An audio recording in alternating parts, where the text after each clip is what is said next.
Hi, how's everybody doing? It's Paul from Magpie 24/7 out and about.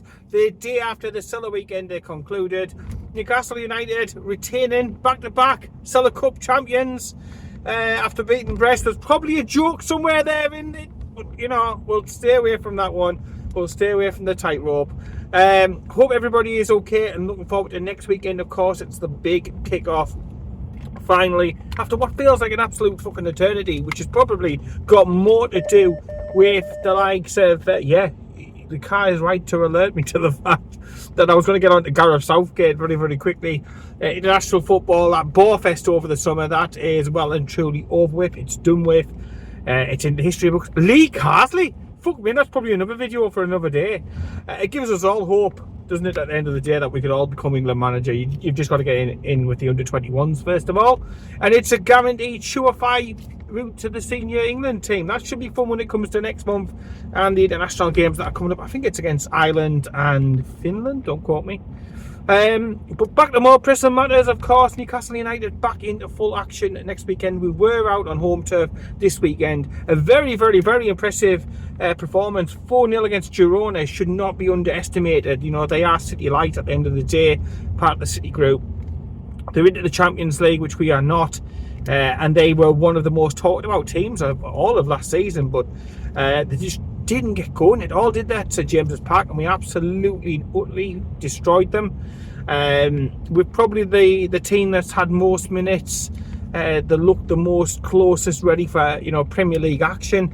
And then on Saturday, some of the other players who haven't featured so predominantly over summer, but still some absolute corkers and stars in there, played out a 1-0 victory over Brest of France. No, honestly, no jokes, because like I was literally making some jokes about Brest in the comments, and the missus is like, I'm straight all over this, like, what you doing? What you doing? And I was like, you've got to see the funny side of playing a fucking team. It's probably not named after a tit, but you know what I mean, at the end of the day. But we'll leave it there, because you'll probably be checking this video as well. Oh, goodness me. But yesterday, yes, another Newcastle United 11 went out. Got it done against Brest. And I should really select my age, shouldn't I, really? I should, at some point. I've really got to. But yeah, we got the 1-0 victory over Brest. And again, Harvey Barnes with the goal. He's not up to his full-flowing best, but at the end of the day, just seems to have that knack of scoring goals. I was watching yesterday's game in particular for Miguel Miron to see where he is, because we all know he is a favourite of Eddie Howe. Eddie Howe really likes him, really rates him, regardless to what the fan base may say. You know, Eddie Howe has been tremendously loyal, you know, to the Paraguayan, and he, you know, it looks like he's going to continue to remain tremendously loyal to the Paraguayan. We'll get to that one in a little while.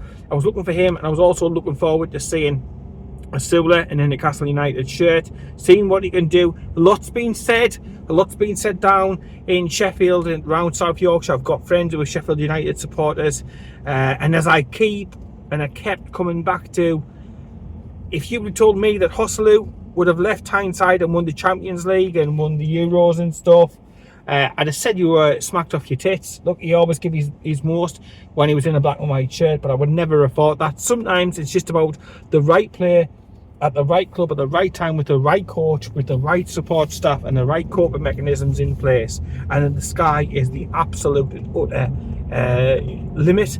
And that is what's certainly turned out in Joselu's case, you know, going to Madrid and stuff like that. And he's had a cracking time. He's obviously buggered off now, hasn't he, for a final payday. But getting back to it, Asula, and I had this debate with quite a few Sheffield United supporters trying to give me a little bit of grief, saying, what have you spent that on him for? 10 million rising up to possibly £15 million for Asula. It came in yesterday. To me, he scored a perfectly good, legitimate goal. I wasn't for the old ruling it out in that game. I think it was a perfectly fine goal. I think he showed glimpses. He hasn't done much pre-season training. You've got to factor that into the equation, because he's had concussion. So obviously concussion protocols, it's limited his training. So again, He's going to be a little bit further behind than everybody else, but he's another body available, fit, ready to go for this Southampton game. It might not be in his top-notch conditioning, but with no Callum Wilson about, you can bet your bottom dollar that Asula will be on the bench for next weekend's game. And I thought he did. I thought he did really, really well. Sheffield United fans, like I said, they were giving me it a little bit. The ones that I know saying, yeah, he's not that great. We've had your pants down. Thanks for the money. It'll help us get back to the Premier League, so on and so forth. But I had to remind them, to be fair, if you'd put Messi in the Sheffield United team last season, he'd have looked shite as well, you know. So I have been sticking up for him. You know, do I think it's the world's greatest signing that's ever been made? Probably not. However, he's young. He fits the mould. He's going to be happy to be the number 3 striker for the season. Bearing in mind, Callum Wilson will come back and slide in behind Isak. He's going to learn off Isak, learn off Wilson, and what better mentors can you want in striking life than to have them do there? You'll probably have Shearer popping in now and again. So you've got Shearer popping in now and again. You've got Alexander Isak, and you've got Callum Wilson as mentors. I'm telling you what, that is worth its weight in gold. And if I'm a player, that's an absolute no-brainer as far as I'm concerned. So he'll come in, he'll learn over the next season or two. Callum will start the contract next season. And he'll be sensing that, look, if I get my head down, get things right, he's at the right age to be able to, hit the ground running, learn off the best, score a few goals, and then gradually just keep stepping it up. And what an environment, what an arena, what an opportunity that he has got. And that is what you'll be looking at. There's no doubt about it. So it's a cracking opportunity for him. And it's a player that Jason Tindall highly rates, highly regards. He was literally a fly in Eddie Howe's ear. And I've been watching him for the last 3 years. And this is the thing, you just don't know what's going on behind the scenes. And being in somebody like him, I think it's a smart piece of business. It's not much outlay for us, and it allows us to keep our powder dry, nice, in an order to hopefully try and get one of these, 1 or 2 top signings. And Eddie Howe said after the match yesterday, look, it's about quality over quantity. We want at least one more, so 1 or 2 more signings through the door. And you'd have to think that one of those would be Mark Gahey. We've put in 2 bids for him. They are significant, substantial bids, and they're now just literally down to the fine nitty-gritty details about arranging how they're going to pay for it, in what sort of system, so on and so forward. And then we'll see what we can do. I think a 3rd bid will go in, a final bid will go in, and I expect Crystal Palace, who are trying to source their own replacement at the moment, it's all been in the papers and stuff, they're trying to get their ducks in order. We're trying to get the best possible deal. They're trying to get the best possible deal. There'll be a consensus. It'll be all sorted, all done and dusted. He will, I totally believe, will be a Newcastle United player. They'll bank a very large, nice, tidy profit, and they will reinvest that into their team and look to rebuild under their new management and stuff. So happy days. Everybody happy. The player shrug of the shoulders and all that sort of thing. But again, from everything you read from trusted journalists and stuff, he wants to come to Tyneside. Crystal Palace are already trying to sort his replacement out. It's just a matter of the finer details. Hopefully we can get this done and get it done pretty quickly, and then he can be in the squad for this weekend, because there was a little bit of a drama towards the end of yesterday's game with Fabian Schär. It was, I think, just a little bit of a twist, but everything that he's put out over social media, he's not mentioned any injury, so you've got to think he's confident of being A-OK and ready to go against Southampton. Because we are obviously still a little bit short in the central defence area, with the 2 longer term injuries to Lascelles and the Botman. We're still a little bit of light in the central defence area, but I thought Kelly did really well yesterday coming in. It could be Kelly and Byrne at the back against Southampton, and if it is, you're confident in them to get the job done. But I'd feel a little bit happier if Fabian Schär was to get through. I'd feel a little bit more confident if we are to sign the Mark Gahey one. Ultimately, we've still got several weeks left to go over the transfer window. It's always better sooner rather than later. There's been a lot of nitpicking and stuff like that over social media about people saying, well, I'd just like him in sooner rather than later. And then people say, oh, you're not trusting the process, you're not doing this, you're not doing that. It's not a case of that. It's just a case of in an ideal world, you want them in as early as possible, because you've only got to look at what the likes of Lewis Hall, has said over last season, and other players who have come and joined, later on in the transfer window. You're playing catch up. There's fit, there's Premier League fit, and then there's Eddie Howe fit. Now, with the way that he, gets them all of them to press, the way that he gets them to move and operate, his tactics are very specific, very certain, very different to what other people do and how other different teams line up. So it's important to get them embedded into the Newcastle United way, the fitness, the tactics, so on and so forward. So again, obviously, the sooner that we get the player in, the better. But I understand, at the end of the day, when you're talking about a major amounts of money, this is not peanuts, this is not chicken feed. We're a process driven club. Everything has to go through the hierarchy, has to be approved, signed, sealed, sorted, T's crossed, I's dotted by the PIF, who do have the majority of swing at the club. That has to be done before anything can be sorted. So it is what it is. They've done a great job, so I'm not going to cry over anything at all, to be honest, with what they've done with us so far. The journey that we're on, the journey that things we've accomplished.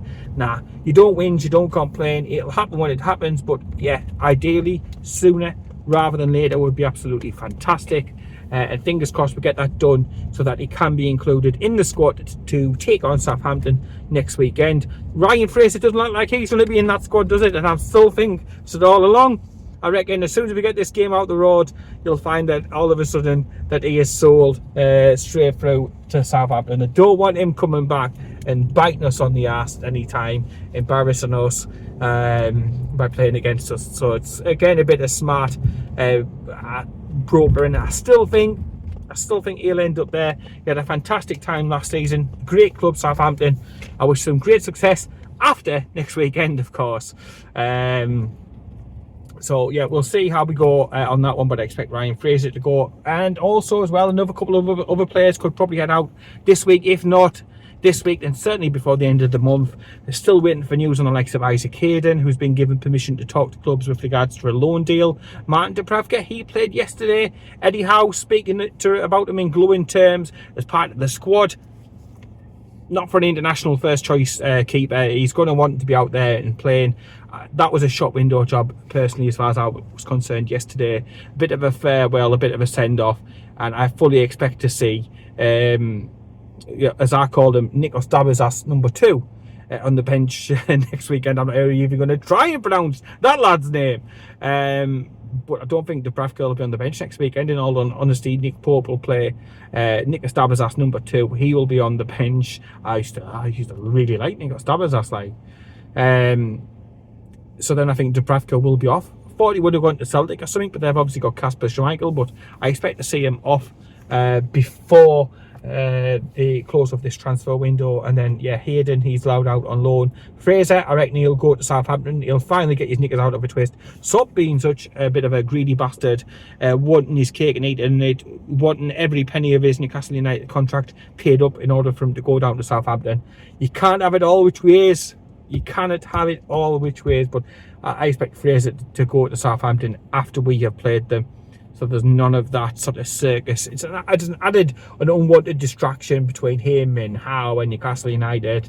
So yeah, I think that'll get done after this game. But back to yesterday's game.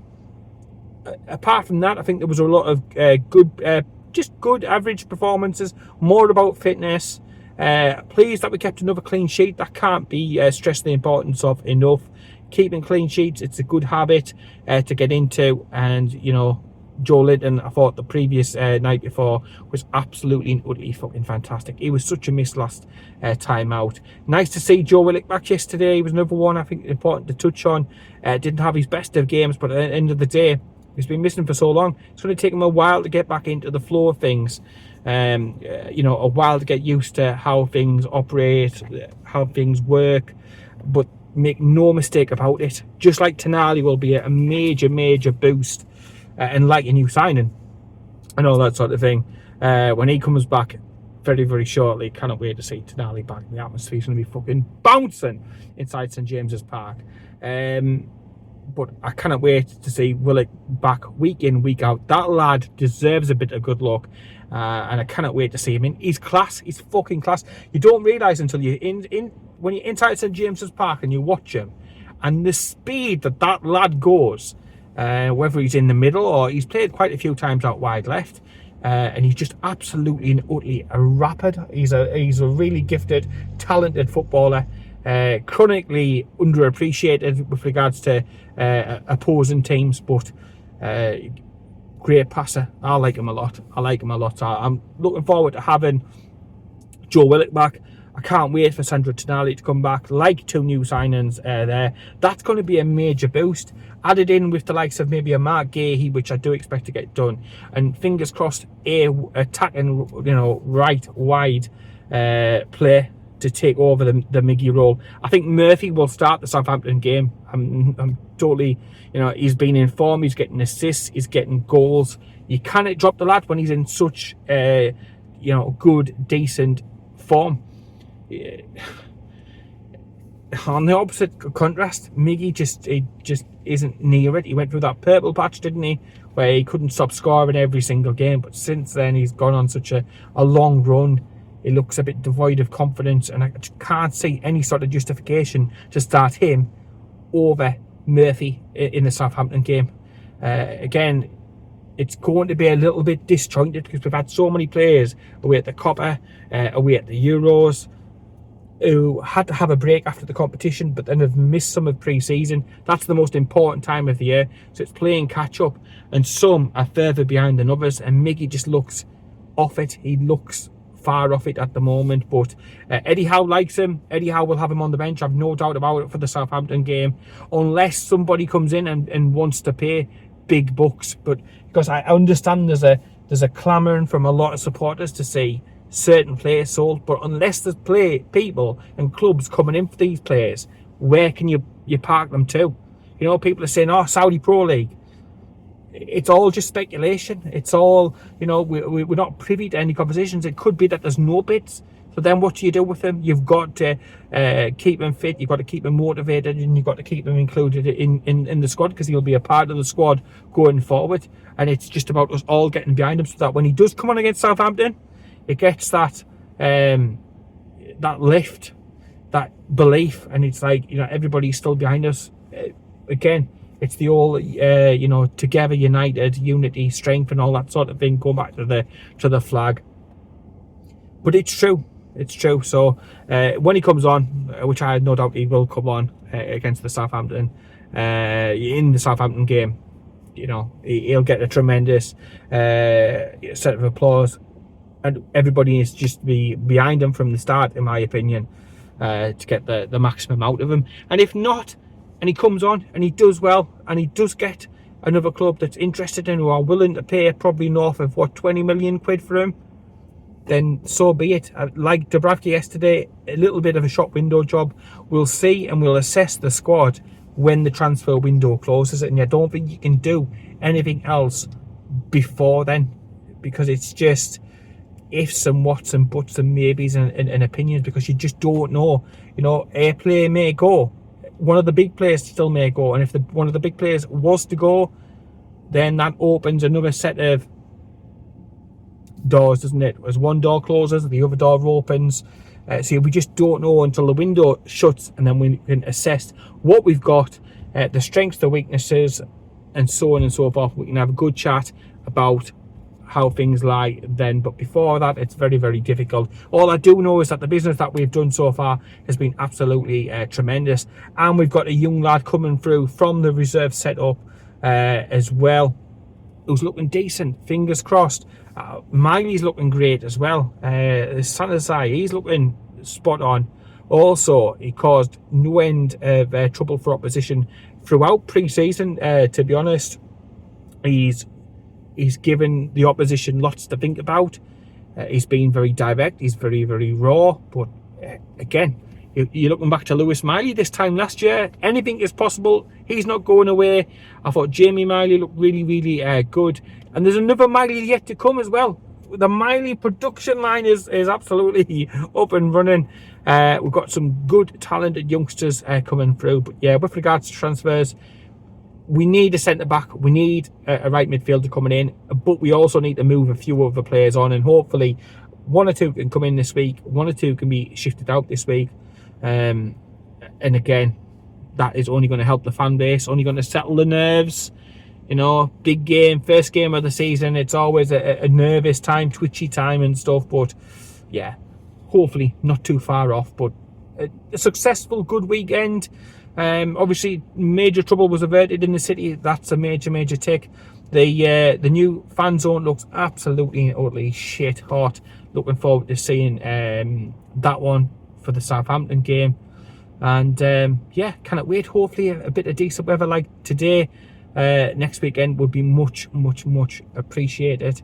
To start the new season off in style. Hopefully Newcastle United getting about Southampton, getting a couple of goals, getting 3 points, starting the season off as we mean to go on, because literally it is so important this season that we get as high of a European qualification as we can, whether it be the Europa League. I take any, mate. I've said all along I took any last season, I would take any again next season, but if we are to keep all of our top players next season, then we've got to try and get into the Champions League. It's all the players are talking about. Bruno, Champions League, manager, Champions League, talking about cups, talking about legacy, talking about wanting to be a legend in these parts. So and a good start next weekend is important if you want to be talking about European competition, getting into it season in, season out, and keeping hold of our better players, because that is the most important thing that we can do. It was the most important thing when there was a PSR emergency, as it will. We kept hold of our best players because we want to keep, you know, the team together. We want to improve, and we want to get the club back into Europe all the time. No good selling, you know, your Isaacs of the world, your Gordons of the world, and then wanting to get into the Champions League. It's not realistic. So we've kept all of them. Yes, we've lost one or two talented youngsters in the process. However, as I just touched on before, we've got more coming through.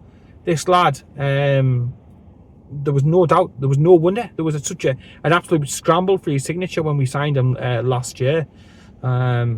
So sometimes you've got to create opportunities, create openings, and then that brings other players through who can, you know, take that opportunity, grasp that opportunity. It's another roll of the ties, isn't it? So a successful weekend, back-to-back Cellar Cups, back-to-back clean sheets. Hopefully no major injuries. Fingers crossed about Fabian Schär.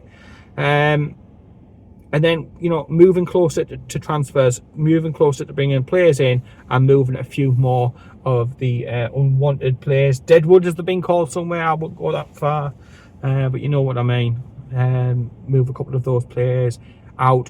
You know, Paul Mitchell and the team, no doubt, busy beavering away in the background, making the calls, trying to get the best possible deal, and trying to get it so it's, you know, we're ready to go. Huge season ahead of us at Newcastle United. Can this be the season that we finally win a cup? I'm not counting the Cellar Cup, but you know what I mean. A League Cup, an FA Cup, getting back into Europe, possibly the Champions League. That would be the dream scenario, wouldn't it? So let's see how it all goes. In the meantime, thank you for watching all the video. Hit the like, hit the subscribe button. Yeah, across all of the rest of the social media accounts as well. Appreciate that. And in the meantime, take care, keep it tuned. Let me know what you think down below. State of play for Newcastle United in the comments, and I'll speak to you later.